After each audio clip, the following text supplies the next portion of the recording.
میں اب اظہار خیال کے لیے دعوت دے رہا ہوں مولانا عتیق الرحمن صاحب، ہمارے جامعہ کے فاضل، تشریف لائیں اور اپنے تاثرات کا اظہار کریں۔ الحمد للہ وحدہ والصلاة والسلام علی من لا نبی بعدہ، اما بعد۔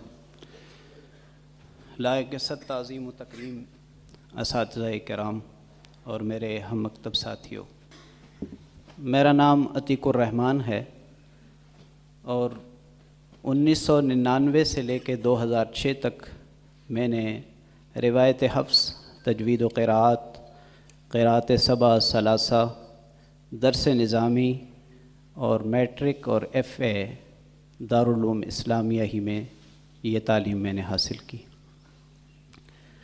2006 کی میری فراغت ہے اور سوء اتفاق کہ تعلیمی دورانیہ میں استاد محترم ڈاکٹر احمد میاں تھانوی صاحب سے زیادہ قربت نہیں رہی۔ حضرت کی انتہائی مشفقانہ روایت یہ تھی کہ یہ فضلاء کو ملاقات کا، تفصیلی ملاقات کا موقع دیتے تھے، اور ہماری کلاس 2006 میں جب ہم یہاں سے فراغت ہوئی تو حضرت قاری صاحب اس وقت بیمار تھے، پہلے ہاسپٹل میں تھے، پھر اللہ تعالیٰ نے صحت عطا فرمائی تو گھر چلے گئے۔ ابتدا میں اگر دیکھیں تو ہماری کلاس کے بہت بڑے بڑے نام ہیں تجوید و قراءت میں، جیسے قاری بنیامین صاحب ہیں، قاری عبداللہ صاحب ہیں، دونوں حضرات ساؤتھ افریقہ میں اس وقت خدمت سر انجام دے رہے ہیں۔ لیکن جب ہماری کلاس دورے سے فارغ ہو رہی تھی تو اس وقت باقاعدہ کوئی محافل کا قاری نہیں تھا، تو ہماری یہ غفلت بھی کہ ہم نے کوئی انتظام نہ کیا حضرت قاری صاحب سے ملاقات کا۔ ہماری جو سینئر کلاس تھی، مفتی کفایت اللہ صاحب موجود ہیں، اس میں قاری حسان الحق صاحب ہیں، یہ حضرات حضرت قاری صاحب کی تیمارداری کے لیے گئے تو انہوں نے آ کر یہ کہا کہ قاری صاحب شکوہ کر رہے تھے کہ میں دورے سے فارغ التحصیل طلباء کو بلاتا تھا اور اس دفعہ دورہ والوں نے نہ تو تیمارداری کی اور نہ مجھے ملنے آئے، تو انتہائی شرم محسوس ہوئی۔ بہرحال دیر آید درست آید، جب کوئی مشکل ہوتی تھی دوران تعلیم بھی تو ہم حضرت ڈاکٹر رشید احمد تھانوی صاحب کی خدمت میں حاضر ہوتے تھے اور حضرت کوئی نہ کوئی جو ہے نا اس کی سبیل نکال لیتے تھے۔ تو استاد جی سے رابطہ ہوا، ہم حاضر ہو گئے کچھ ساتھی، تو استاد جی سے ملاقات ہوئی، انہوں نے شفقت فرماتے ہوئے معاف بھی کر دیا۔ تو پھر استاد جی نے ہی مجھے بھیجا تجوید و قراءت کی تدریس کے لیے عارف والا، 1 سال میں نے وہاں کام کیا۔ آپ تمام حضرات 1993 سے لے کے 2021 تک کے فضلاء جمع ہیں۔ میں حلفاً یہ بات کہتا ہوں کہ دارالعلوم میں تعلیم کے دوران میں نے کبھی یہ نہیں سوچا تھا کہ میں تجوید پڑھاؤں گا۔ استاد محترم نے ہمارا تعارف بھی کیا اور پوچھا کیا کرنا چاہتے ہیں، تو دوران تعلیم الحمدللہ میرے اندر ایک مدرس بہرحال پیدا ہو گیا تھا۔ تدریس کی صلاحیت تھی یا نہیں، لیکن مولانا منظور احمد صاحب، ڈاکٹر رشید احمد تھانوی صاحب، ان حضرات کے انداز تدریس سے مجھے عشق ہو گیا تھا اور میرا اندر یہ کہہ رہا تھا کہ تو نے مدرس بننا ہے، مدرس درس نظامی۔ تو میں نے استاد جی سے بھی یہی عرض کیا، استاد جی نے کہا کہ بہت اچھی بات ہے، بہرحال تجوید و قراءت کے حوالے سے جگہیں ہمارے پاس آتی ہیں۔ تو استاد محترم نے یہ بات کہی تو میرے ساتھیوں نے کہا کہ یہ عتیق جو ہے یہ تجوید پڑھا لے گا، تو قاری صاحب نے کہا ٹھیک ہے آپ سنا دیں تھوڑا سا۔ تو میں نے سورہ حشر کی آخری آیات سنائی تو استاد جی نے وہ جملہ کہا، اس جملے نے الحمدللہ مجھے اس قابل بنا دیا کہ میں یہ سوچ سکوں کہ میں بھی تجوید پڑھا سکتا ہوں۔ استاد جی کہنے لگے بس مشق کی ضرورت ہے، آپ تجوید پڑھا سکتے ہیں۔ اور یاد رکھیں کہ حضرت قاری صاحب کو اللہ تعالیٰ نے یہ بہت بڑا ملکہ عطا کیا ہے کہ یہ زیرو کو ہیرو بنا دیتے ہیں. ایک جملہ ہی ان کا زیرو کو ہیرو بنا دیتا ہے. محکمہ اوقاف کے زیر اہتمام محفل قرات تھی بادشاہی مسجد میں، تو وہاں اوقاف کے ایک افسر تھے، انہوں نے تلاوت کی. تو اللہ معاف فرمائے کہ تجوید و قرات کی کیا بہت ساری الفاظ کی غلطیاں بھی یقیناً انہوں نے کی، لیکن جب استاد جی تشریف لائے تو انہوں نے بہت احسن انداز سے ان کی تعریف کی. تو اس وقت ہمیں یہ بات سمجھ میں نہیں آتی تھی، جب عملی زندگی میں آئے تو پھر سمجھ آئی کہ حوصلہ افزائی کا کتنا فائدہ ہوتا ہے.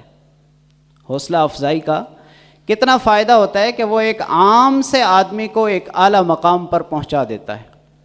بہرحال کچھ انتظامی اور کچھ گھریلو مجبوریوں اور مصروفیات کی وجہ سے پھر 1 سال کے بعد میں واپس آ گیا، اور اس کے بعد الحمدللہ 6-7 سال درس نظامی میں نے پڑھایا. یہ میرے اساتذہ کی شفقت کا نتیجہ ہے کہ مجھے ہدایہ، جلالین اور مشکات المصابیح تک کتابیں پڑھانے کا موقع ملا. اور تقریباً 10 سال سے میں ایک سوسائٹی میں بطور امام و خطیب فرائض سر انجام دے رہا ہوں.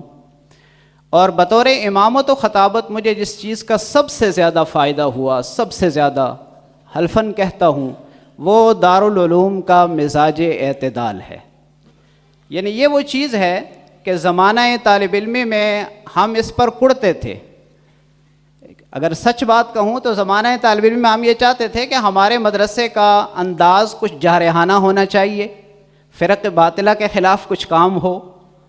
لیکن عملی زندگی میں آنے کے بعد یہ پتہ چلا کہ اگر آپ تعمیری سوچ رکھتے ہیں اور کچھ عملی کام کرنا چاہتے ہیں اور آگے بڑھنا چاہتے ہیں تو اس کے لیے دارالعلوم کا مزاج اعتدال انتہائی بہترین رہنما ہے آپ کا. حضرت معتمم صاحب مولانا مشرف علی تھانوی نور اللہ مرقدہ، اللہ ان کے قبر پر کروڑوں رحمت نازل فرمائے، ہمارے یہاں مدرسے کے معاون اور حضرت کے خاص متعلقین میں سے ہیں. شفیق صاحب تعمیرات میں بھی کافی خدمات ہیں، پرانے حضرات جانتے ہیں. ان کے واسطے اور تعلق سے حضرت وہاں تشریف لے گئے. ایڈن پیلس ولاز میں میری امامت خطابت ہے، تو ان کے ہی واسطے سے ملاقات ہوئی. تو ملاقات کے بعد استاد جی نے چند سوالات کیے، میں نے جوابات دیے. نے کہا یہاں کی صورتحال یہ ہے کہ تمام مسالک کے لوگ یہاں ہیں، سوسائٹی کی مسجد ہے، اور اس وقت مجھے قریباً 5-6 سال ہو گئے تھے، اب الحمدللہ 10 سال ہو گئے ہیں. تو میں نے یہ کہا کہ استاد جی آپ کی دعاؤں سے اور آپ کی شفقت سے میرے نمازی الحمدللہ ثم الحمدللہ مجھ سے بہت زیادہ مطمئن ہیں اور بہت محبت کرتے ہیں. اور اس کی بنیادی وجہ یہ ہے کہ دارالعلوم کی جو تربیت ہے، دارالعلوم کا جو علمی مزاج ہے، دارالعلوم کا جو مزاج اعتدال ہے، اس نے مجھے یہاں تک پہنچایا. استاد جی بہت خوش ہوئے اور شفیق صاحب کو کہنے لگے اس طالب علم کے ساتھ آپ نے خاص طور پر تعاون کرنا ہے، یہ میرا حکم ہے. اور یہ تعاون انفرادی تعاون نہیں ہے، بلکہ یہ تعاون دارالعلوم کے مزاج اعتدال کے ساتھ تعاون ہے. تو دارالعلوم اسلامیہ کا فاضل کہیں بھی چلا جائے، عملی طور پر ہم نے یہ دیکھا ہے کہ اللہ تعالیٰ نے اسے ایک نمایاں پہچان اور ایک نمایاں مقام ضرور عطا کیا ہے. اس کی وجہ دارالعلوم کا نظام تعلیم ہے، اس کی وجہ ہمارے اساتذہ کی تربیت ہے، اس کی وجہ تھانوی مشرب سے ایک خاص تعلق ہے، اس کی وجہ یہ ہمارے اکابر کی ہمارے اوپر شفقتیں ہیں. یعنی ہم کچھ نہیں ہوتے لیکن ہمارے اساتذہ کی شفقت ہمیں وہاں پہنچا دیتی ہے. اصل میں یہ تجربات جو میرے ساتھ پیش آئے، یہ آپ میں سے بہت سارے احباب کے ساتھ بدرجہ اتم پیش آئے ہوں گے، اور وہاں آپ کو سمجھ آئی ہوگی کہ دارالعلوم نے ہمیں کیا دیا. میرا 2014 میں ایم فل میں داخلہ ہوا تو میرا موضوع تحقیق جو ایم فل کا تھا وہ کتاب الحظر والاباحہ کے متعلق میں نے کام کرنا تھا. تو خطۃ البحث تیار کرنے کے دوران مولانا خالد سیف اللہ رحمانی صاحب کی کتاب سامنے آئی. تو میرے جو سپروائزر ہیں جامعہ شفیہ سے پڑھے ہوئے ہیں ڈاکٹر مفتی عبدالباسط صاحب، وہ کہنے لگے کہ اس کتاب کے بعد اب آپ کا کام نہیں بنتا. میں بڑا پریشان ہوا، بڑی محنت کی ہے، بڑا مطالعہ کیا ہے، اور اب یہاں ایک نئے سرے سے مطالعہ، نئے سرے سے کام کرنا پڑے گا. میں استاد جی کی خدمت میں حاضر ہو گیا، ڈاکٹر رشید احمد تھانوی صاحب کی خدمت میں. استاد جی نے ایک بات کہی، اس نے کہا مجھے بتائیں کہ ہارٹ اسپیشلسٹ ایک وقت ایسا آئے گا کہ لوگ یہ کہہ دیں گے کہ بس اب ہارٹ اسپیشلسٹ یعنی دل کے ماہر ڈاکٹر کے مزید بننے کی گنجائش نہیں ہے. میں نے کہا سر استاد جی ایسا نہیں ہو سکتا. میں نے کہا پھر آپ کے کام کی بھی کوئی جہت نکل آئے گی. الحمدللہ استاد جی نے مجھے رہنمائی کی میری، اور یہ کہا کہ اگر آپ ضرورت محسوس کریں گے تو ہم مفتی صاحب کے ساتھ جا کر بیٹھ جائیں گے. الحمدللہ ثم الحمدللہ استاد جی کی اس تربیت اور اس نیک نشست کے بعد جب میں اپنے سپروائزر سے ملا تو میرا ٹاپک الحمدللہ فائنل ہو گیا، اسی پر میں نے کام کیا. تو یہ ہمارے اساتذہ کا ربط اور تعلق. حضرت استاد محترم فرما رہے تھے ڈی ایچ اے کے حوالے سے کہ جرنل اور کرنل حضرات کے ساتھ ہم بیٹھے ہوئے تھے تو انہوں نے کہا کہ جب دارالعلوم کا طالب علم ہمارے سامنے آتا ہے تو ہم انٹرویو نہیں لیتے. مجھے عملی طور پر اس چیز کا تجربہ ہوا. 2016 میں کچھ دوستوں کے اصرار پر میں نے وہاں اپلائی کیا. پہلے ٹیسٹ ہوا تو ٹیسٹ میں تو یہ بات تھی ذہن میں، کیونکہ اس وقت جہاں پنجاب یونیورسٹی سے تعلق تھا کہ انشاءاللہ ٹیسٹ پاس ہو جائے گا. ٹیسٹ پاس ہو گیا. منزل کے حوالے سے میں یہاں آنے سے پہلے حافظ تھا، لیکن اپنے آپ کو ذرا کمزور حافظ سمجھتا ہوں. اساتذہ کی محنت اور قرآن کریم سے تعلق کا یہ فائدہ تو ہے کہ ہر سال رمضان المبارک میں سنانے کا موقع ملتا ہے، لیکن پھر بھی اگر کوئی مجھ سے پوچھے آپ کو منزل یاد ہے تو میں یہی کہتا ہوں یاد کر کے سناؤں گا. تو میں نے کہا میں نے کیا ٹیسٹ دینا ہے. بہرحال وہ تقریباً 10 حضرات کا پینل تھا اور انہوں نے ٹیسٹ لیا تو اللہ تعالیٰ نے عزت رکھ لی اساتذہ کی شفقتوں کی وجہ سے. آخر میں وہ جو آفیسر بیٹھے ہوئے تھے، کرنل صاحب تھے غالباً، وہ ڈاکٹر سرفراز اعوان صاحب سے کہنے لگے کہ ڈاکٹر صاحب آپ مزید کچھ سننا چاہیں یا پوچھنا چاہیں. تو ڈاکٹر سرفراز اعوان صاحب نے ایک جملہ کہا اور میری آنکھوں سے آنسو آ گئے، اور یقین جانیں کہ وہ سب میرے اساتذہ کی ہی محنت تھی. کہنے لگے مجھے کچھ کہنے کی ضرورت نہیں ہے، قرآن خود بول رہا ہے. تو میں سلام عقیدت پیش کرتا ہوں، انتہائی شکر گزار ہوں، انتہائی شکر گزار. میرے پاس الفاظ نہیں ہیں کہ آج ہمیں پھر ہمارے اساتذہ نے یہ احساس دلایا کہ ایک صاحبان شفقت آپ کے لیے موجود ہے، آئیے اور اس میں جمع ہو جائیں. اور میری آپ سے یہ درخواست ہے کہ اس سلسلے کو اب آگے لے کے ہم نے بڑھانا ہے اور دارالعلوم کو یاد رکھنا ہے.